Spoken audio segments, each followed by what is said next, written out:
Well, welcome, everyone, to Anxiety Simplified show with Joanne Williams. And I am a 30-year mental health professional that does see clients continually. And I'm mostly with anxiety, depression, and post-traumatic stress disorder are my specialties.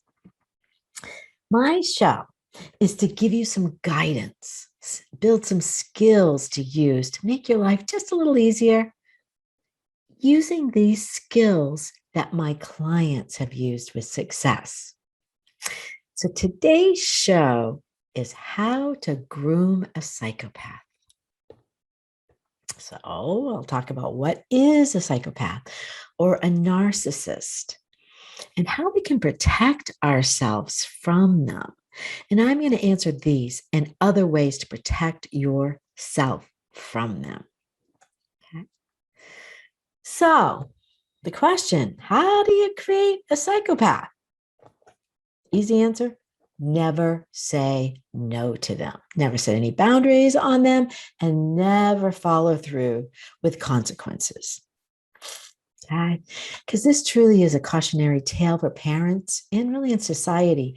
Why boundaries or saying no is so important for a functioning society, school safety, and a happy home.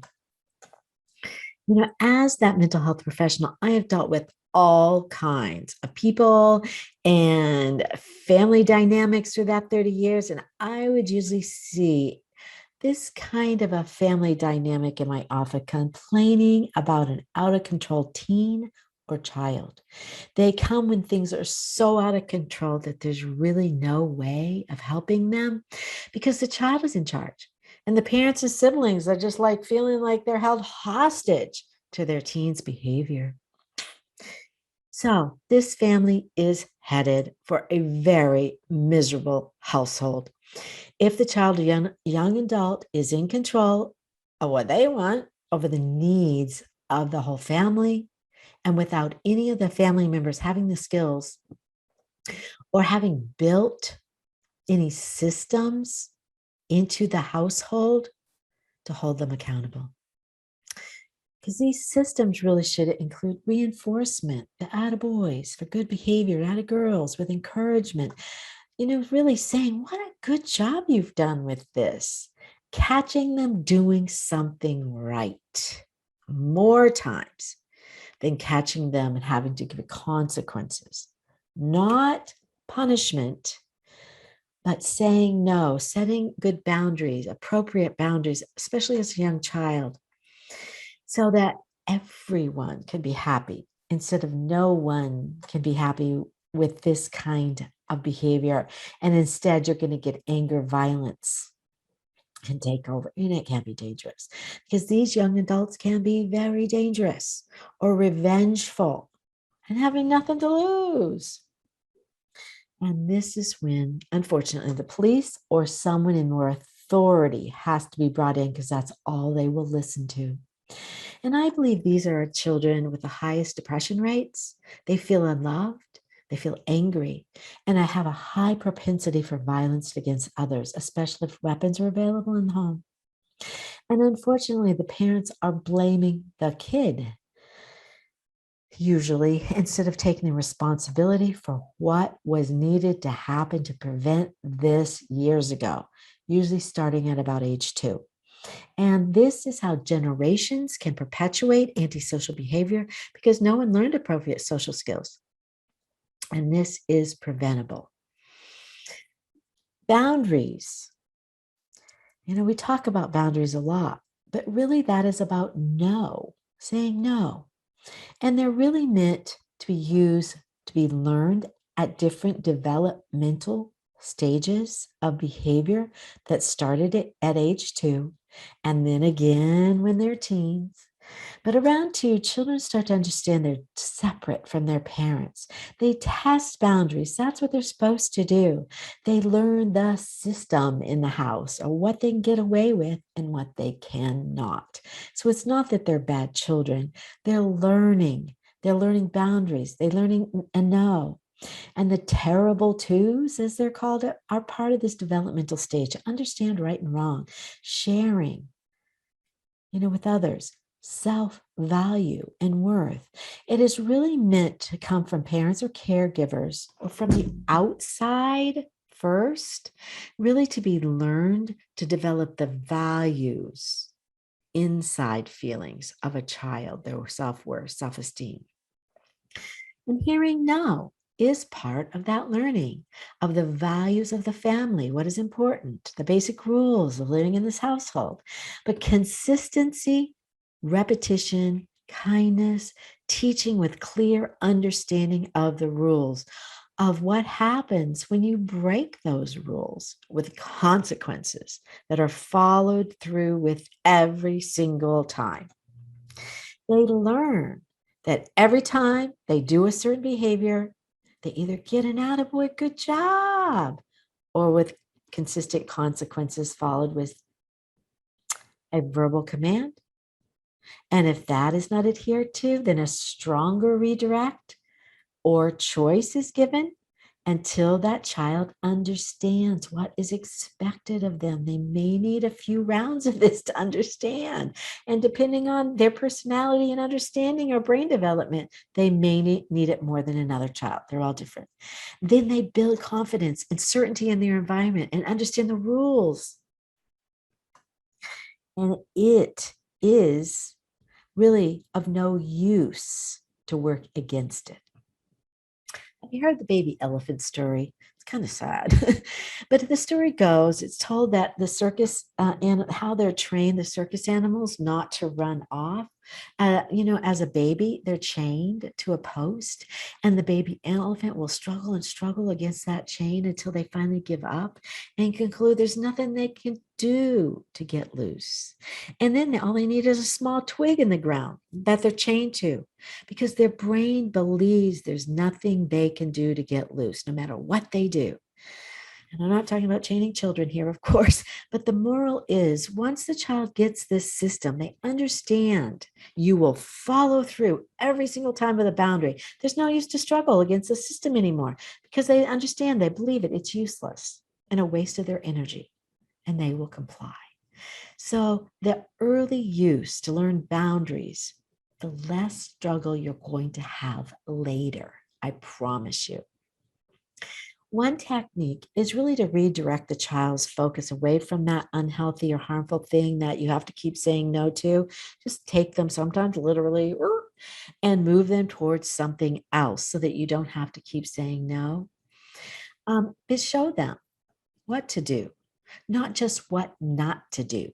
They need to get clear understanding to understand what the rules are. And with some reinforcement of praise, good job when they're listening. And they will continue to do it just for the praise, to please you.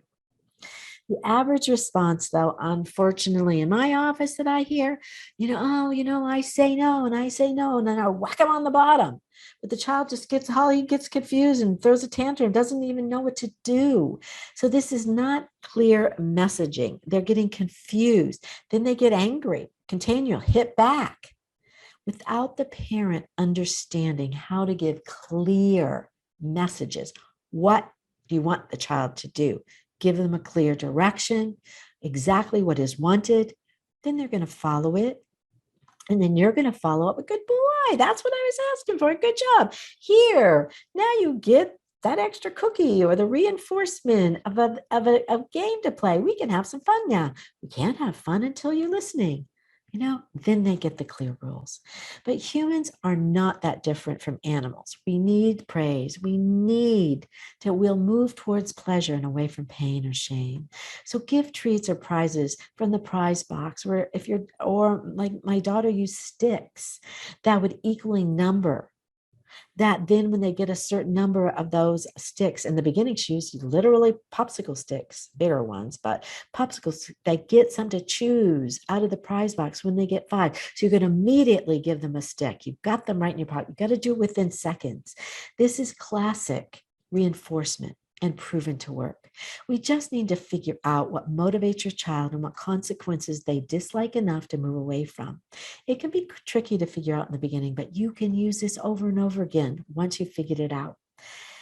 And I know I hear this all the time. My child is incorrigible. They don't listen. They don't care. But you want to blame the child for the lack of your own training and your lack of reinforcement in the home. Sorry, it's on you. No blaming or criticizing here. I know that single parenthood, working two jobs, childcare with different rules can make it much harder, but excuses don't work either to cover it up. It still needs a remedy. Parenting is one of the hardest jobs you will ever do. And without parenting paid leave or social support is twice as hard. But you have a job now. What are you going to do? Get a book, take a course, listen to a podcast, ask for help. Start today to institute some new simple guardrails of discipline in your home, and everybody wins. I'll tell you my story. When my children were 2 and 4, my sister-in-law, who was a teacher, could see I was overwhelmed with 2 kids. I didn't know what to do. I had an alcoholic fisherman husband who was gone more than he was home. She gave me this book called Children the Challenge by Rudolph Dreikurs. I still remember the name of that book 40 years later. It changed everything. It instructed how to say no with consequences and giving choices to the child to help them feel some control, because they need some control too, giving 2 choices of an outfit or 2 choices at breakfast while maintaining the giving of me the control of giving the choices. I'll tell you, it did take about 2 months though of consistency, and it was hard. The child didn't like this in the beginning. They had been in control. They didn't like giving that up, but they did like the choices. But it paid off. And I continued to use the same system into teenage years. And I knew my years of consistency paid off. And my 16-year-old daughter at the time said, Mom, I heard you in my head with my choices and consequences of getting into a car with a boy who I know had been drinking and was going to be driving. I chose not to. Yes, it worked. We may never know that it's paying off. I'm going to tell you it works. But watching your children express themselves positively in life, being happy and knowing they are responsible for their choices and the consequences of their own behavior is the most important thing you can ever do for your child. And it pays off for all of society. Saying no is showing that you care enough to take the time to teach the child what it is to give and take in a relationship. And know that I love you enough to do this. I'm going to help each other. When I see narcissism or antisocial behavior that leads to psychopathic behaviors as never learned what clear rules they needed to follow. The key word here is they never heard no enough consistently with consequences and learning how to be empathetic to others, how to please more than just themselves. These are the kids that truly don't feel loved. They don't have good self-esteem or inner self-worth and cover it up with power and bravado to cover up how weak they feel inside. And I hear you say, but they act like they are so powerful. You're right. They act to cover up the insecurities they feel inside as, the big man. And here are some stats on psychopaths. Men are a higher percentage. They gain powerful positions in high places. It does become a chronic condition, a personality disorder that can improve with age. And if it doesn't, it can get stuck. The mortality rates are higher in people with antisocial personality disorder because of their behaviors are more risky. They are the playground bullies that everybody fears, that use fear and intimidation to control them.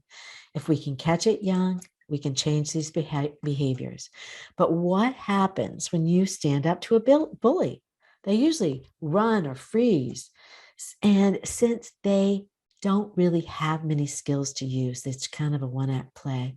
But you do need to encourage your child to find a teacher or a group that stands up to them. That's when they will usually back down. But it doesn't mean they're not dangerous. Okay, a cornered animal is the most dangerous, and violence can be their only other play. And if weapons are involved, it can escalate quickly. You need to educate your child on what to do and what the school rules are about what to do. They need to go find somebody bigger than this bully to take care of it, and a group stand up to them. But these bullies really don't have tools to do anything else. They don't have that. They don't even get any kind of self-worth unless their power is over others. Sad. But qualities of both a narcissist and a psychopath, we're going to call antisocial personality. There are certain traits associated with antisocial personality that you can watch for. If you are in a relationship with one, or a boss, or your child has friends or in the neighborhood, or you see these behaviors. But some of the most common signs of antisocial personality are socially irresponsible, not learning responsible behavior, disregarding the violating the laws or rights of others, and really nobody's showing them the boundaries. Inability to distinguish between right and wrong. Here again, never learning no. Difficulty with showing remorse or empathy. They kind of never learned how to care for another human being or animals. Animals can really play an important part of this child's growing up. But if they hurt animals, oof, there's another fire starting. That's another big red flag. There's a tendency to lie, and they figured out how to manipulate situations, hurting others, because it works. They get the result they want. Nobody stops them. Reoccurring problems with the law. And this becomes the big no. The courts, law enforcement, jail, bars. They have a general disregard towards safety and responsibility in general that nobody cares about me. Why should I care about them? And truly, they were hurt as little children, and now they're grown-ups that feel hurt and left to their own devices to survive in what they see as an uncaring world, and they got nothing to lose. You don't want that. And if you combine these symptoms with narcissism, inflated sense of self-importance, a deep need for attention and admiration, lack of empathy, and having many troubled relationships, a preoccupation with fantasies of unlimited success, brilliance. This could be the corporate CEOs. A belief they're special and unique and can only be understood by or associated with other special or high status people or institutions. Maybe some politicians here. Need for excessive admiration, maybe some TV stars, sense of entitlement, personal exploitive behaviors. Don't let you be a victim of them. Envy of others, or a belief that others are envious of them. They can demonstrate arrogance, haughty behaviors or attitudes. But what it boils down to, this licensed therapist, Rebecca Weiler, is selfishness at the extreme level, at the expense of others, plus the inability to consider others' feelings at all. And like some mental health or personality disorders, it isn't black and white. Narcissist falls on a spectrum, explains Beverly Hills Family and Relationship psychotherapist Dr. Fran Walfish, author of The Self-Aware Parent. Okay, with just a few symptoms presented, all the way on that spectrum to the full-blown, all-encompassing destructive symptoms. So some of these you catch early when they're younger, you can really do something about it. But make no mistakes, they can be very dangerous. That charming, seductive way, telling you all that you want to hear. One therapist called it love bombing you, can change quickly if their fragile sense of themselves is hurt. They can seek revenge and be dangerous in relationships, as we often see in domestic violence, since the other partner may have also some damaged self-esteem as well, and look at themselves as needy or insecure and accepting these kinds of inappropriate behaviors. Seek help if you are feeling threatened by a person in a relationship, because leaving can be the most dangerous time, because of narcissists may feel their bruised ego, and they prey on vulnerable people to control, to feel better about themselves. So please ask for help. Again, being a group is always stronger than individuals, and they usually only respond to something bigger than them: lawyers, law enforcement. One study found in corporate America, 20% of the American CEOs have psychopathic tendencies. Maybe not be psychopaths, but they have the tendencies. We all can learn some skills to protect ourselves and learn how to identify them. So what can we do in business or at work, or even for our children? In a work situation, make sure you document dates, times, or incidents, or any witnesses that saw an incident, or save the emails if they got abusive. Talk to others and do things as a group, or before you go to HR. Really know what you're dealing with, or what other people have dealt with this and what worked. And you could also have Employees Assistance Program, EAP it's called. You can look in your HR handbook for 6 free sessions to discuss work-related issues with a private counselor. They don't have to know about it without the agency knowing. But you will need to look at your own attraction to these kind of people and behaviors and do your own inner work. So if you feel you need to leave this agency, you may just find a different agency with the same kind of behaviors, okay? Or in other relationships with the same kind of behaviors, different face, but the same behaviors. Without recognizing these red flags, you need to do your own work to recognize this. In my counseling practice, the family that came to me, the office with that out of control teen, wanting me to tell their child what to do. It doesn't work that way. It starts when children are young, saying no, with clear instructions on what to do. When they're teens, they have the ability to walk out of my office or be abusive.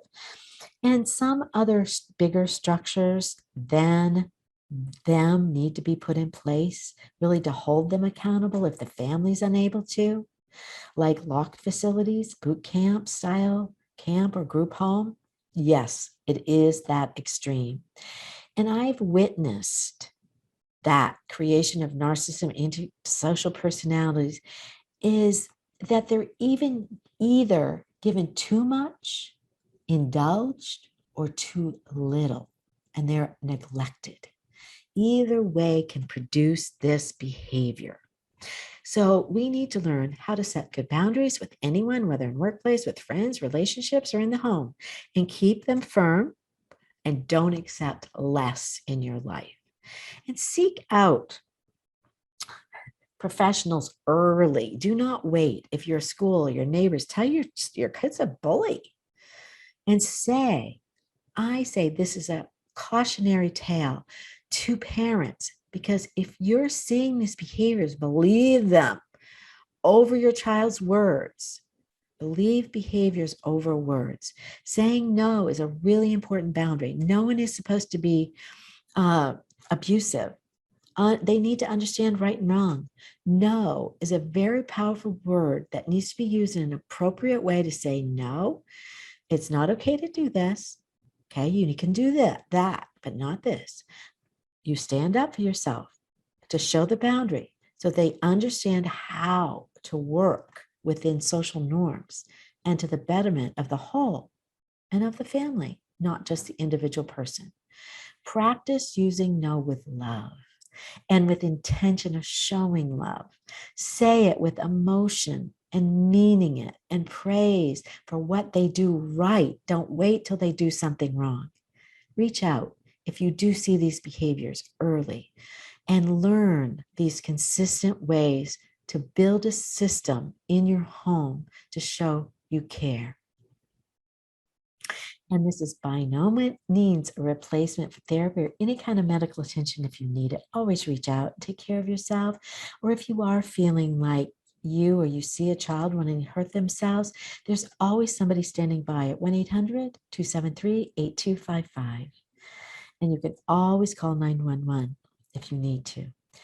And you can go to our website, anxietysimplified.net, for more podcasts on anxiety, ways to help, and to get a certified emotional support animal or a psychiatric service dog that can help emotional issues with children or adults.